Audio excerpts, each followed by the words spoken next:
Kyagulanyi Ssentamu omu ku bavuganya ku kifo ky'entebe y'eggwanga atuuse mu disitulikiti y'e Kayunga amakya ga leero ku ssaawa nga 4:10 wabula olubadde okulinnya ekigere ky'e Kayunga asanze poliisi n'amagye bamwetegekedde dda era wano amasasi ne tiyaggaasi bifuuse baana baliwo.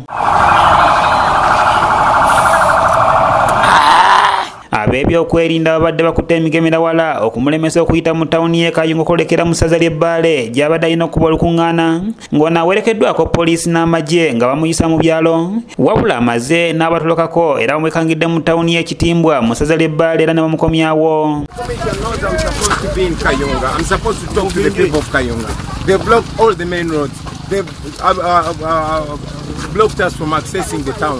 Kyagulanyi awaliriziddwa okuva mu mmotoka ye n'atambuza ebigere nga poliisi ekiisa ebimotoka byayo mu kkubo eridda mu kibuga Kayunga.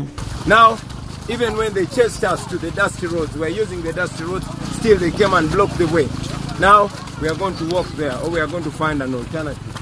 Mu tawuni y'e Kayunga wano nawo Kyagulanyi poliisi temuganyizza kuyimirirawo era nawo amasasi ne tiyaggaasi byesoze obwengula.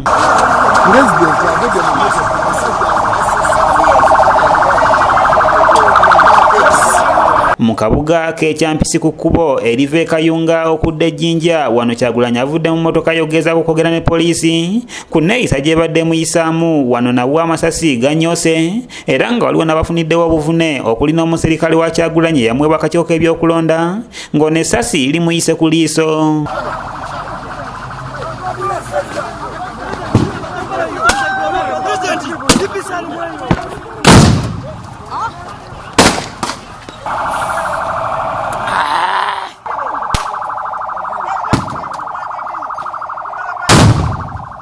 Abakoseddwa mu kavuŋŋaano kano baddusiddwa mu ddwaliro lya Nazigo Health Center 3 okufuna obujjanjabi nga wano abawagizi ba Kyagulanyi baweze nti si bakuva ku struggle gye batandika. Wadefunye ebisawo n'enjja kuba bulungi.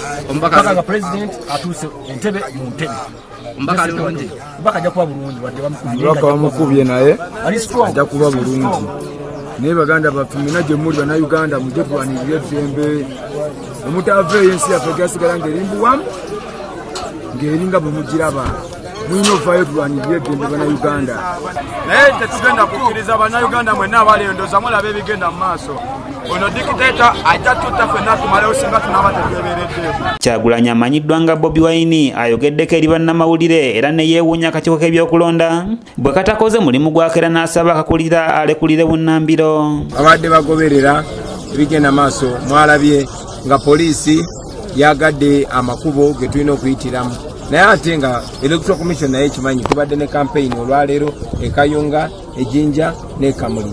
Oluvannyuma lw'otusibira amakubo twayise makubo ga mbyalo naye lulwaze ku main road ne batandika otugobereza amasasi ne tiyagasi ekyabadde kisuse ne tuyimirira okubeebuuzaako lwaki beeyisa mu ngeri emenya amateeka.